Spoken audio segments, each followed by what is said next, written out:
Energy is being tightly controlled. Jobs are disappearing. Community development means pack and stack high-rise housing. You don't think about it here? I'll get to that in a minute. And housing costs are soaring because of it. You go down and you sit in city council and you listen to what they're talking about, and here's what you're going to hear. Wetlands, conservation easements, watersheds, viewsheds, rails to trails, biosphere reserves, greenways, carbon footprints, partnerships, preservation, stakeholders, land use, environmental protection, development, diversity, visioning, open space, heritage areas, and comprehensive planning. These are all part of the new language of government. Even if you have some good guys in there, many times they are swayed over to this because once you're barraged with this constantly, you begin to think, well, this is the proper role of government. The function of legitimate elected government within the sustainable system is fast becoming a little more than a rubber stamp. Just, yep, okay, whatever you need, go ahead. One of the things they created were called stakeholder councils. You get down there and you listen, you hear them talk about, well, we need to talk with the stakeholders. We met with the stakeholders.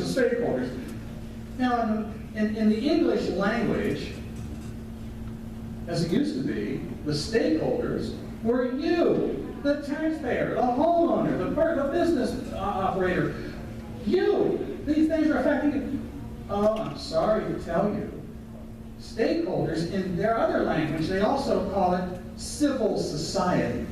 At the United Nations, they want to create a council, a stakeholder council, and they want representing you in this wonderful world of top-down control of the United Nations. Civil society represents you. Have you paid your membership to the Sierra Club yet? Because they're going to be your representative. This is how they envision the future. This is the demise of representative government. And once these councils are established, it becomes much more difficult to discuss issues with your elected representatives. What happens? You go in there and they say, oh, I need to refer you to the council or the administration of the department that handles it. They'll take care of that for you. What happens when you go there? You get yourself an unelected, irresponsible hack who doesn't care what you think. Now, that brings us back to the UN connection and our concern about it. Here is the issue that I believe that will affect you here in the Leesport area the most. Regionalism. Regionalism. The UN Commission on Global Governance said, quote, regionalism must precede globalism. We foresee a seamless system of governance from local communities, individual states, regional unions, and up through the United Nations itself. Regionalism is designed to undermine and replace locally elected representation. It takes government further from the people. Regional councils. Well, let me tell you, that right now, and this is why you need to worry about this, through HUD, Federal Agency HUD, Housing Urban Development, they have a program called Affirmatively Furthering Fair Housing. AFFH. Aren't they clever? Affirmatively Furthering Fair Housing. That's the name of a project. Isn't that clever? What they do, among a whole slew of other things I haven't got time to tell you about tonight, they will put your community into a region without you even knowing about it in some cases. I was speaking to in a rural area in Ohio last year, and I'm talking about all this stuff in the communities and all that, and they're looking out the window, and they're seeing cows out there, and they're looking like, so what do I care? And I stopped and I said, how would you like to find out that you are now part of Cleveland and all the rules and regulations, because that's what I'm talking about. And that's what you have to worry about. What's Allentown? Is that the main city here that you have to worry about, or is there others? Ready? Yeah. Look out. Regional councils are usually the ones that apply for the grants, that they affect every community in the the system. Sometimes there's 8 to 12 communities in those systems or counties. Their plans don't protect property rights. And the regional councils impose one-size-fits-all regulations without regard for local wants and needs. Fighting them is nearly futile, as you're hearing about with the smart meters and so forth. What do we do? What can I do? Almost impossible. Regional councils answer to no one. They are not elected. There may be a mayor or a city councilman or a county commissioner on that. They weren't elected to that regional council. They were elected to be a city councilman, a mayor, a county commissioner. And they can sit there and hide in the back rooms of what they're doing, and they're not responsible. Grants with the strings attached make sure that they have the power.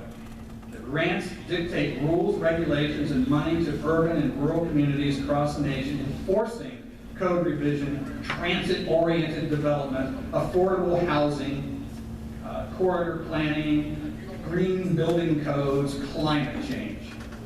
And they use the force of eminent domain to recreate your community and the image envisioned in those codes and development plans. In fact, the bulldozer is their preferred tool. This is what local officials are telling you is a local plan. This is what a comprehensive blueprint is in action. This is what regional planning really is. And groups like ICLEI, the International Council for Local Environmental Initiatives, this is an organization that was created, they helped write Agenda 21. They were created, their main mission is to go into every community in the world and make sure Agenda 21 is implemented. They had well over 650 American cities paying them dues to bring in action programs, websites, training things. They train every member of the employees at the county and city level to always think in terms of sustainable development. And we got on a big fight with them. We went after them. We got over 150 American cities to drop their membership with ICLEI. And so that was a start. And you heard about the 250 some American cities that are standing up against President Trump trying to get us out of the Paris Accord. The organization behind those communities, getting those mayors and city councils to do that, is ICLEI. So they're still there, they're still a threat. ICLEI, the American Planning Association, guide the process. Voluntary guidelines that they announce, oh, we're just going to set voluntary guidelines, we're going to reach this level of energy use. And, you know, these kind of things, they put those into place, they quickly become mandatory regulations as dictated through the grant programs. Today, across the nation, throughout the world, there are regional visioning programs being put into place. In fact, in almost every region of every state, there are now similar planning process, usually ending in numbers like 2050 or 2030 or 2040. This is our vision for the future. They're all the exact same plan. No matter where they are in the world, one thing that every one of them has in common is that none of them are local. That's by design, because most of that are being implemented by the same planners across the country, fueled by the same grant programs, aided by the same NGO groups, and smart growth is the term. And we hear most usual use of it. Smart growth planners promote their schemes by insisting that Americans live the wrong way. Ever heard such arrogance? You don't live right. You don't think right. They use their land use regulations to impose on others the way they insist is the right way. Here's how it works. The planners put a line around the community, and they'll say, no growth will take place outside of this line. That's urban sprawl. We don't want that here. Now, once they do that, there's no growth of the community. But you know what does grow? The population. Now what do?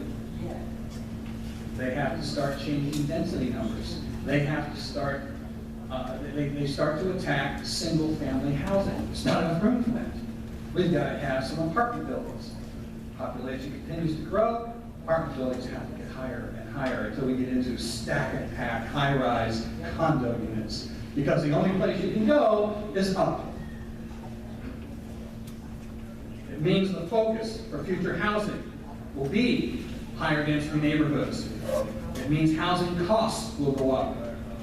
And you know what's happening in these high-rise communities today? These condos are starting to get smaller and smaller and smaller. Eventually, you're going to get a bump in it over here. It means the use of private cars will be discouraged in favor of public transportation and biking and walking. Now here's how it's done. Several ways how to get you out of your cars. Higher taxes on cars and on gasoline. Now, there has been, through the Obama administration, there's a great debate about taxing the miles that you drive. The debate on it wasn't whether we should do it or not. The debate was on whether it be federal or state. Well, and as you know, every car now has a little black box in it, like airplanes. And they can read that, and they can tell how many miles you've driven. They can tell a whole lot more about that, too. You know, speed limits, they can tell that. And what they now have decided is that when you get that state inspection, they can read the meter, they send you a tax bill, how many miles you drove. Oregon became the first state to do that. Interestingly enough, bicycle riders who think they're so smart, that we're the future, we're protecting the environment, riding our bikes, ha ha, you stupid idiots in cars. Oregon just passed, or one of the communities out there just passed a new regulation of taxing bicycles. They're outraged.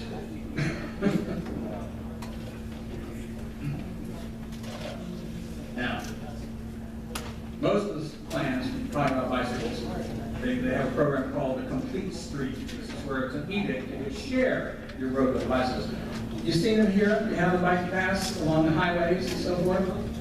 Ever seen a car in one? I have yet to see a car in a bike lane anywhere. Once or twice maybe. In many cities like San Francisco, they are now building residential apartment buildings without parking lots. New York City. This is utopia to them, by the way. And I've often said, environmentalists will get out of their high-rises in New York City and get out into the environment. They figure out how the environment works, but they're all in New York City. And this is their glory place. They just implemented what is called progressive street projects. They built more than 400 miles of new bike lanes, and they created a massive pedestrian plaza in Times Square by closing 5 blocks of Broadway to cars. Now this is a road, Broadway is a street. It's hard enough to drive in New York City, but now they've closed off one of the main roads. The announced purpose was to, quote, change the culture. The pedestrian plazas are placed in the center where it was once a busy street. Now it's blocked off for traffic. And again, making it difficult to drive in the city. But here, promise the planners, people can congregate, sit at tables in an outdoor atmosphere and, you know, enjoy each other. Rather than rushing around. That's what Central Park is for. Yeah, I forgot about that. Yeah, well, the whole place will become Central Park, I guess. But they know. Now get this. One of the leaders of this project said, quote, "What we're trying to do is see equity of public space." Quote, "When you build your streets for cars, you're actually building in the expectation that people are going to have cars." So we do. We stop having streets. Obviously, people will stop wanting cars. She went on to explain, it costs $10,000 per year for a household to own and maintain a car. We're talking about building an affordable option for people to get around. See, people live the wrong way. We're showing them how the right way is to live. Now, again, does that all seem very far away from Leesport? I know you've got lots of things you're dealing with, but some of these things, well, before I give you the details of the local plan, let's have a definition of a sustainable community according to official government documents. Just to be clear, here's what former President Bill Clinton's special counsel on sustainable development told us all this meant. Quote, sustainable communities encourage people to work together to create healthy communities where natural resources and historic resources are preserved. I'm still trying to figure out what a historic resource is. Jobs are available, sprawl is contained, neighborhoods are secure, education is lifelong, transportation and healthcare are accessible, and all citizens have opportunities to improve the quality of their lives. Now, let me ask you if you've heard it. Have any of you been to a council meeting or a commissioners meeting where they talk about these programs? You been there? Well, if you go there, here's words that you'll hear. You'll hear it talk about, we've got to curb chaotic growth.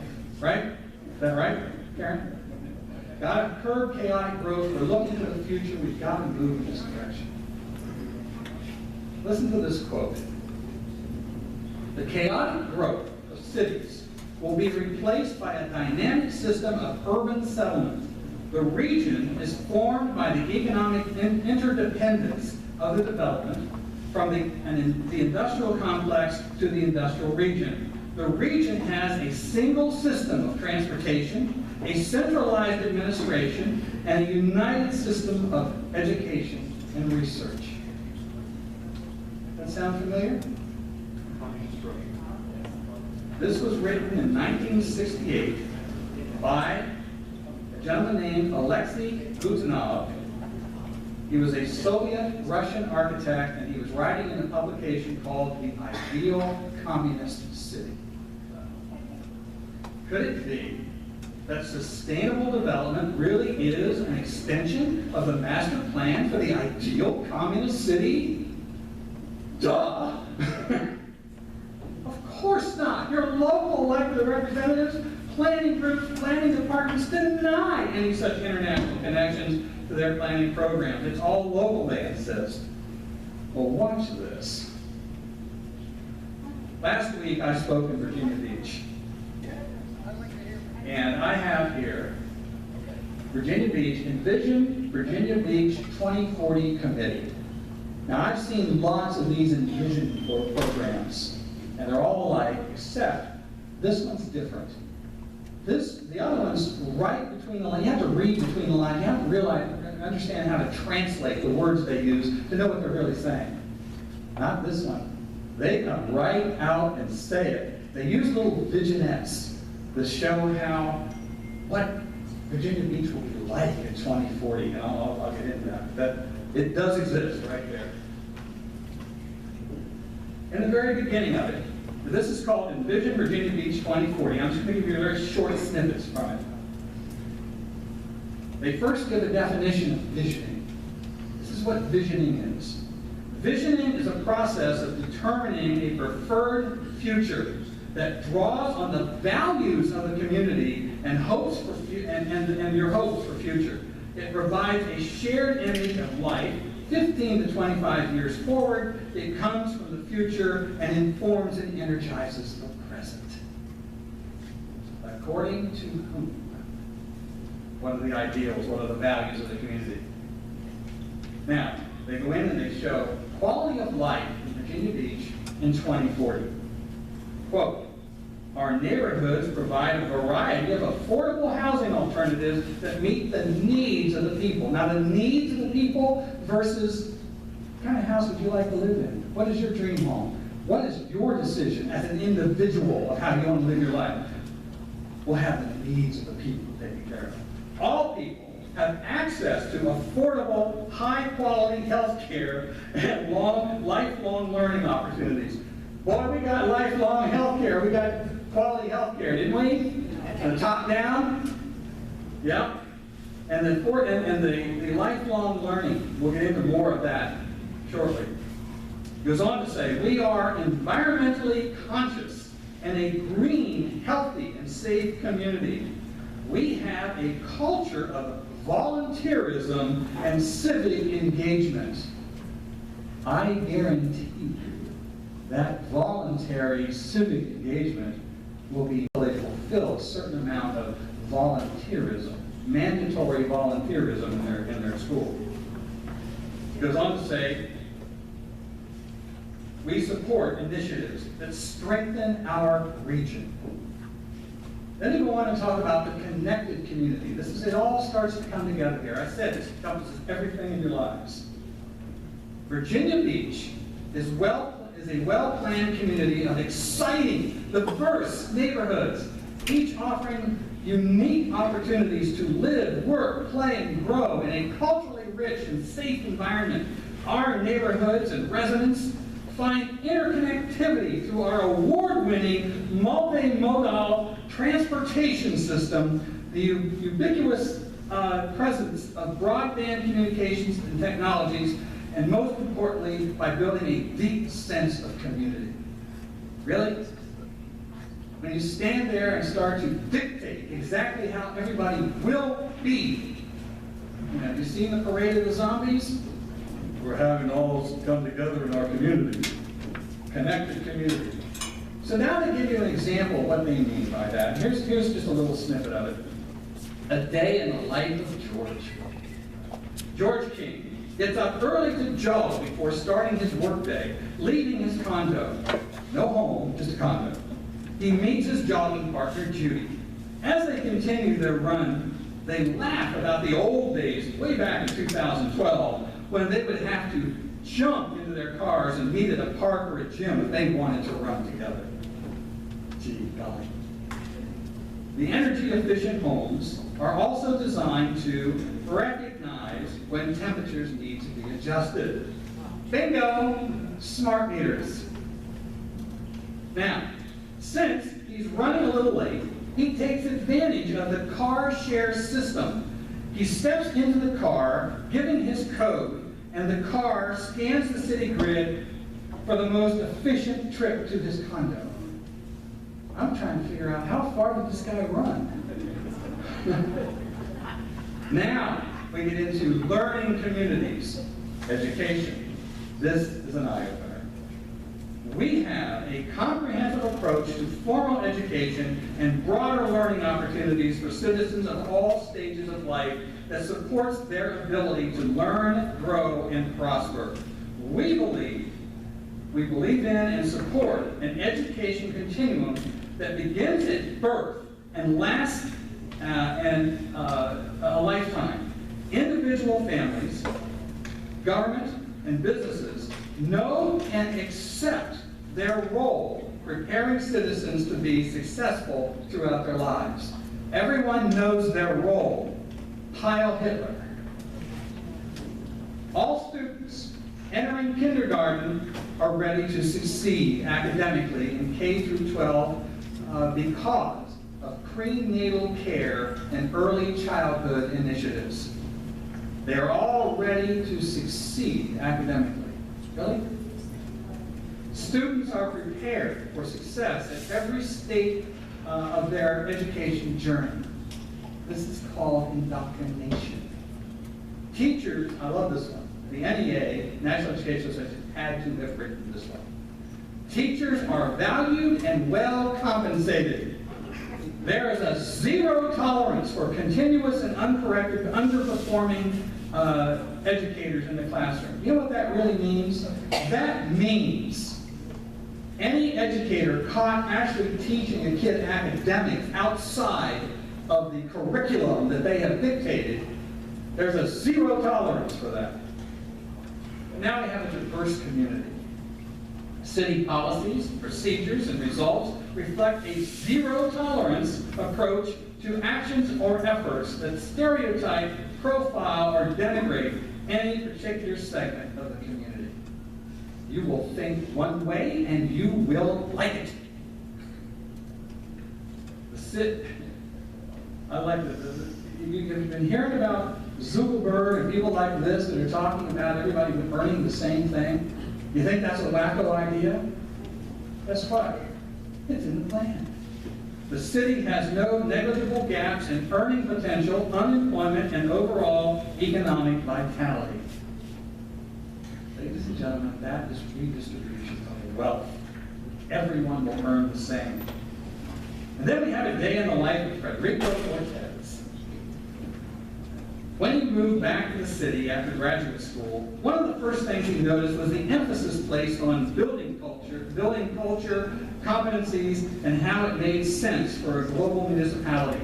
Every employee, from leadership to entry level, had learning tracks and annual reviews that focused on generational and cultural awareness, consequences of assumption, and understanding cultural attitudes toward hierarchy, punctuality, relationships, and risk-taking. That's lifelong learning, so you never break from what it is. They will want to talk about a thriving economy, which I really want to know how you get a thriving economy when everything's totally dictated and no entrepreneurs are allowed to move forward. But this, ladies and gentlemen, this is really what we've come down to. This is sustainable development. This is Agenda 21. This is what we're facing. Every single community. I just want to leave you with this. When our founders put this republic together, they were not only thinking of themselves. They were thinking of you, 200 years into the future. They were thinking of a society in which everyone, from the farms to the inner city, were free to live their own lives off the fruits of their own labor, a life of your own. And they created a system in which government's only job was to protect and secure those natural rights you were born with. They knew the pitfalls, the dangers, the very dangers of men who worship power and control over your freedom of choice. That's why Ben Franklin said a republic if you can keep it. Today, you and I face the same challenge. The authors of these vision plans focus on their view of your future. You need to do that too. There is not a mention anywhere in this plan, or any of these plans, about free enterprise, individualism, or private property. Think of the world that we're going to leave our children. Think of their great-grandchildren. What kind of a nation will we have? Will they even know that there's such a question about these ideas? The battle starts in your home, in your neighborhood, in your community. This plan can and it must be stopped. See, if we can preserve your property rights, that's where you need to focus, property rights. Individual expression, free enterprise in your own community at the local level, and I fully believe that we can preserve freedom as a nation. Thank you.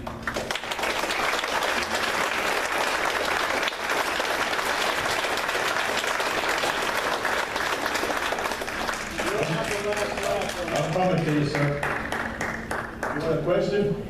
Just a quick statement. We'll have the last laugh on Virginia Beach because Al Gore said they'll be underwater long before that. Gabby was wrong.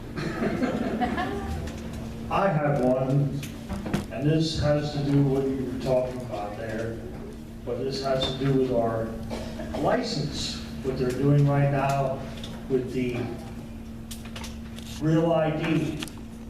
Everybody should be aware if they go traveling, you have to have the real ID or you're not going to get on the plane.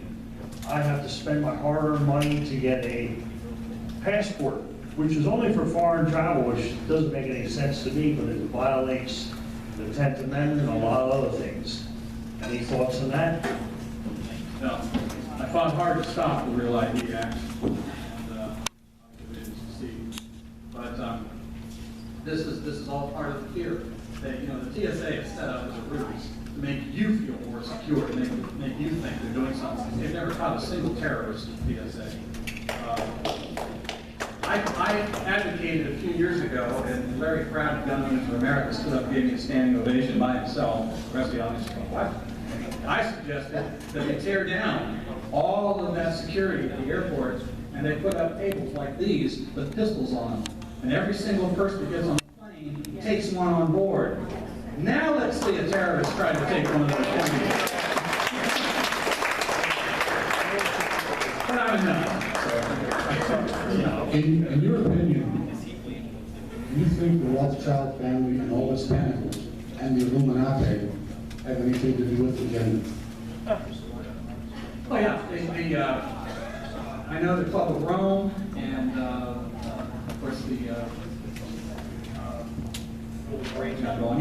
yeah, they're all right there. And of course, George Soros is their main leader, putting a lot of these things together. So, this is the reason why this opposition to Trump has just been something none of us ever really experienced or thought would happen. He has stood up to them, and he scares them to death. And if he doesn't accomplish anything else in his presidency, the fact that he has pulled back the curtain and shown how deeply entrenched they are and how far they're willing to go to keep that power, that's a major accomplishment. And you just see him screaming bloody murder, and we've got to keep pushing hard. And I'm very happy that I heard you say this before the meeting started that you're going to try to get more proactive. And this is exactly what has to happen.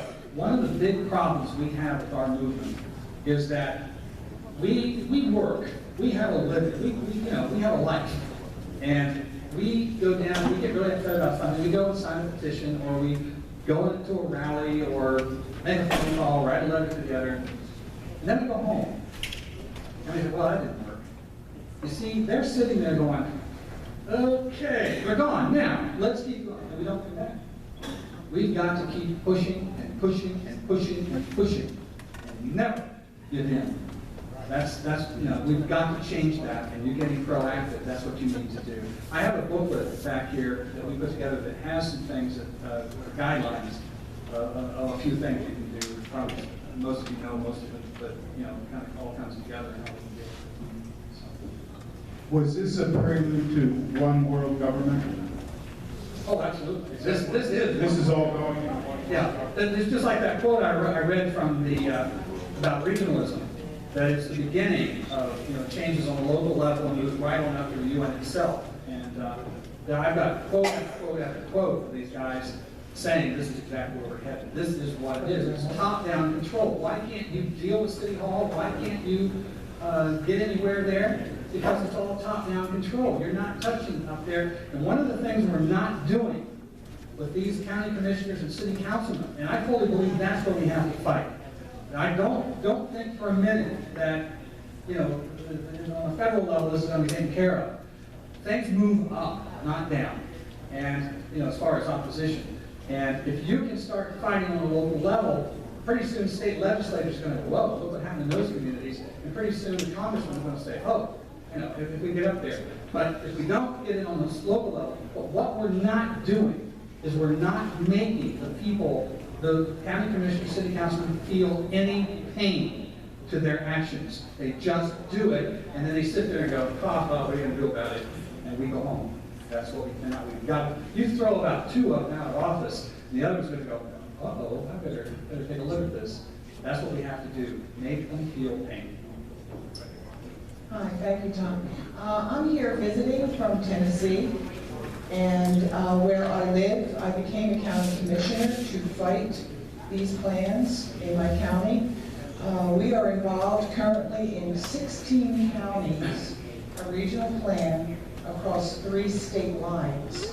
So this is serious. This is going to end up in Alabama, Georgia, and Tennessee. It encompasses 16 counties. So, like I said, I personally became a county commissioner to help stop this 16-county plan.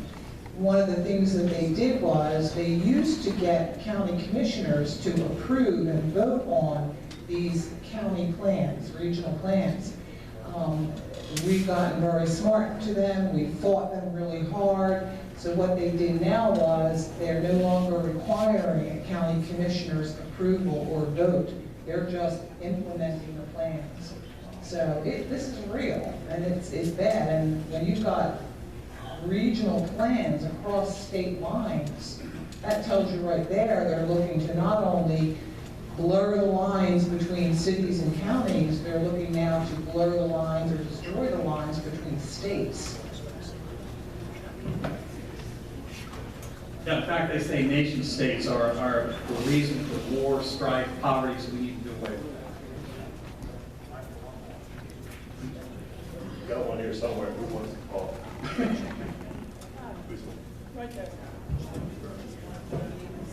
You know, in our area, we've got a lot of farmers that are selling out their development rights, and I don't think they understand what they're doing. Where does that money come from that they get when they sell the development rights? From taxpayers. The taxpayers. I'm glad you brought that up, because conservation Right easements, now. so many farmers think that when they sign a conservation easement, that they're protecting their property to always be a farm. They very quickly figure out that that is not the case. Now they have rules and regulations on what kind of crops they can grow, how they can grow, gotta be sustainable, so they can't compete. What really is happening here is these land trusts that hold those conservation easements. They can buy and sell them to each other, they can do all kinds of things, they can give the government whatever. But the property owner has signed it in perpetuity forever. I've got a document from Ohio on conservation easements that says in it that this is due to the United States or its successors. The United States kind of collapsed down, but that conservation easement is going to be there no matter what. This is nuts. I testified for a committee in Virginia, and I said, give farmers, property owners, a 5-year opt-out. By that time, they can figure out whether this is going to work for them or not. You want to see panic in these guys' eyes? They don't want any opt-out to this thing. They've got you once you sign that paper. I want to make a comment on the entire, there's a comment that was made earlier about different regions that were set up, and this is leading to globalism. This is globalism. Folks, this is globalism. This is top-down, global elites telling you what to do. This is a sellout of our national sovereignty. All right? People need to understand this, that Agenda 21 is a bad thing for your right to life, your right to liberty, and your right to property. Okay? We get this to the general public's head. This ain't conspiracy theory. All right? This is real deal. Like, this ain't no UFO nonsense, okay? This is actual real deal, real life stuff going on. Aliens are at the UN. And the UN, we should get the hell out of it. And we should kick them the hell out of our country. So, I delivered 1 million petitions to the U.S. Congress on that issue. Didn't even get a letter yelling at me for blocking the speaker's door with vision. Thank you, Tom. Thank you very much. Thank you, Tom.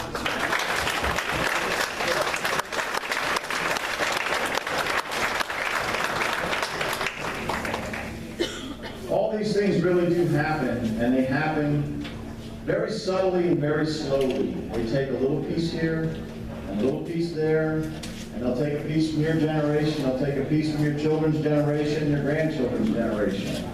Because that's the way these people think. They think in generational thinking. We think in immediate thinking. And think about this, folks. I'm being serious here. We see right now what's in front of us and what's going to happen maybe next week. We don't very well plan for things that might be 40, 50 years down the road. Most people don't think that way. These groups get together, the Bilderbergers, the Habsburgs, and all these kinds, the Illuminati, they've been around for centuries. Why? Because they think centuries ahead. So they subtly implement plans that are actually, being implemented today. And someday, we might not be alive for it, but children, grandchildren, great-grandchildren, they'll be here for it, but they won't even know what happened because it happened subtly. The young people in this room, I see one there. Okay, things we knew as kids are different for her now, because subtly things have changed. I had prayer in school. You ever had prayer in school? Oh, you did? Okay. I remember, you went to Catholic school, that's why, okay. In public school, down at Loring Elementary School, the principal, Zappala was his name. Zambito, I can't remember, started with Z. Anyways, he came over to the loudspeaker and we'd all pray. And that doesn't happen anymore. I mean, just everything is subtle, it goes very slowly, and that's what's happening. Now, if you got a pencil and paper, here's a very good number I'd like you to take down.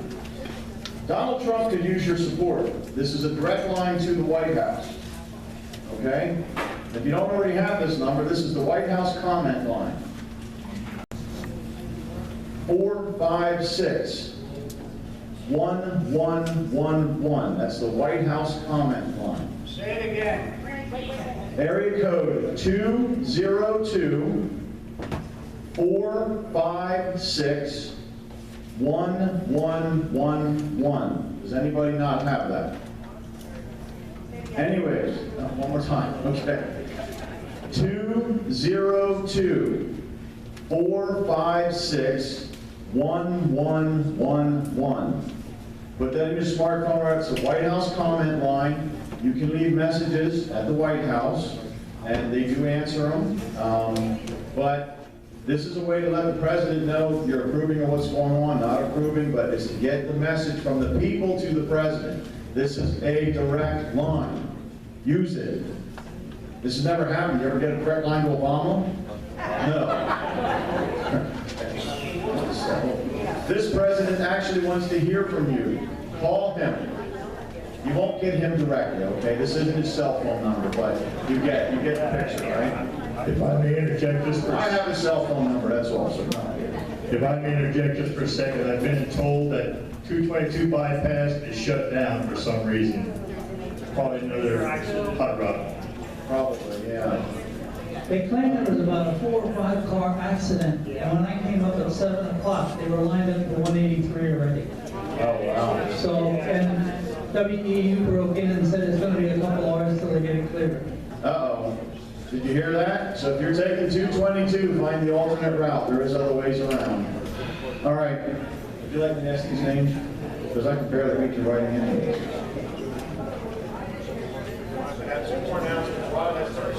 30 seconds.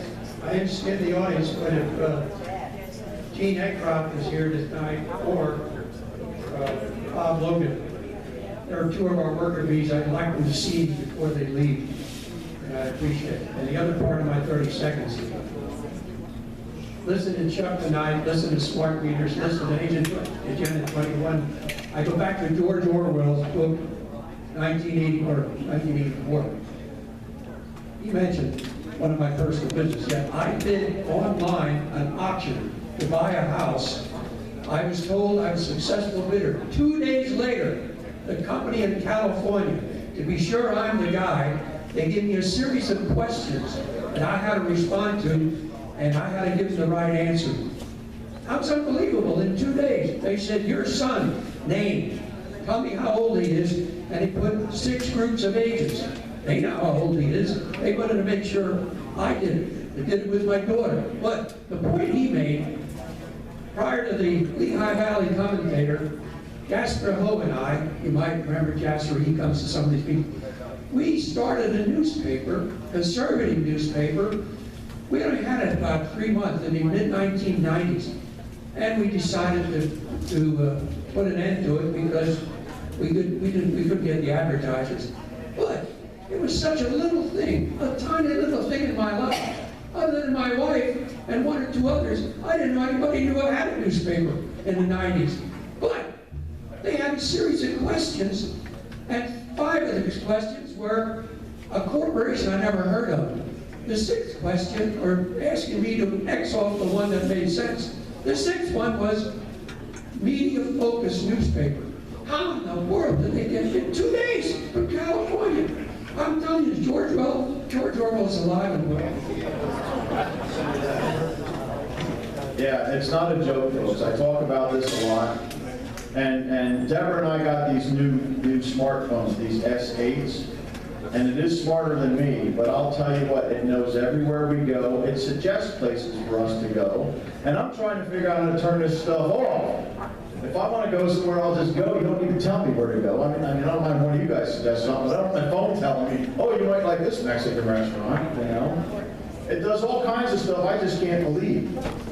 But somebody just read something really good to me, and it had to do with Google, Facebook, and what was the other one? Google, Facebook, and, no, it was Google, Facebook. There's 3 organizations, or 3 companies that are private that know more information about you, and Amazon, that's it. Those 3 they know more information about you, and now they're working in conjunction to target you and I. If you ever go online,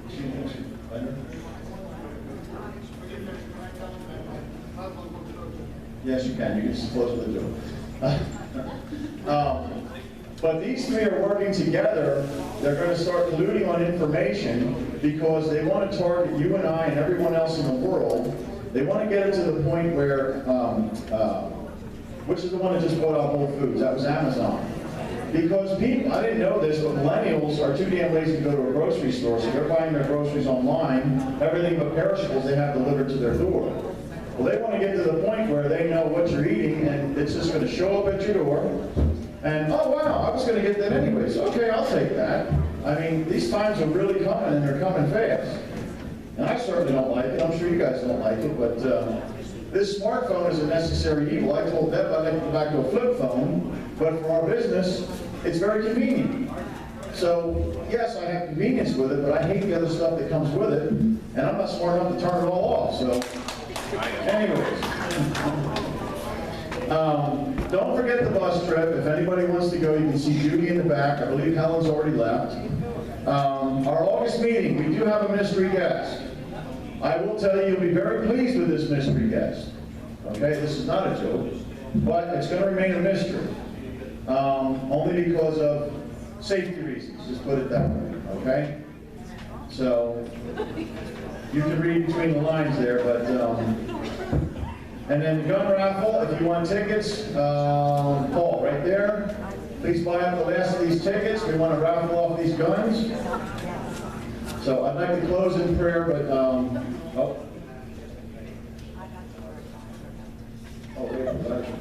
oh, yes. And Ray's back there if you want to see him about the letters. Do you have letters ready now, Ray? You don't? Okay. But if you would like to do this, give Ray your name, and he'll have some ready letters tailored to you at the next meeting, okay? So see Ray sitting right back there in the yellow shirt. Please do this because we really need to get on fire with some of these issues. And a letter from you is a lot more powerful than just a word from us. If 5 of you send a letter to the same person on the same issue, that's way more powerful than one phone call. Because that shows them people are interested in this and we're watching.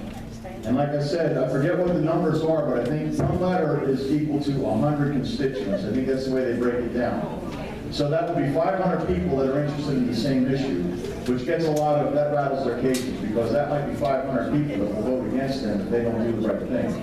So it really is powerful to send a letter. So let's close in prayer, and I'm going to let Ed tell a joke after the prayer. Gracious Heavenly Father, we do thank you and praise you for this time together. We just pray for all these patriots, Father. We pray that we all do our part to further freedom in this world, and we do look to you, Father, for wisdom and guidance. This is your world. It is your history. It is your will what is going to be done, Father. And we just pray you put the right people in place to protect us, to further your kingdom, and just help us to do the right thing, Father, that these globalists and evil elitists would not get their way, Father. We know at the end of the book we win. But until then, we have to keep up the good fight, and I just pray we all keep the good fight. It's in Jesus' name we pray. Amen. Okay, Ed has a joke. Guy goes into a Muslim bookstore and he finds the owner. He says, I'm looking for that book by President Trump, the one about Muslim immigrants. The guy says, you stink. Get out and stay out. The guy says, yeah, that's the one. You have it in paperback.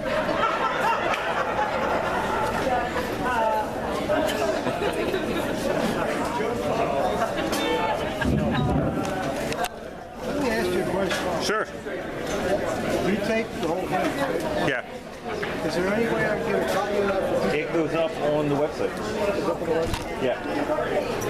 Yeah, that's why we tape it. Your websites? Just search Berks Patriots. Yeah. It's on the website. They can get it. Yeah, just search Berks Patriots. And it'll be there. I'm not sure. You can check with Sam over there in the yellow shirt how long it takes them to get loaded up. But it should be there. Yeah, we filmed it from the time he said the first prayer to that bad joke by Ed. Should be. Yeah. I've been chasing all evening. Sitting back there, we have here, all over the place. We got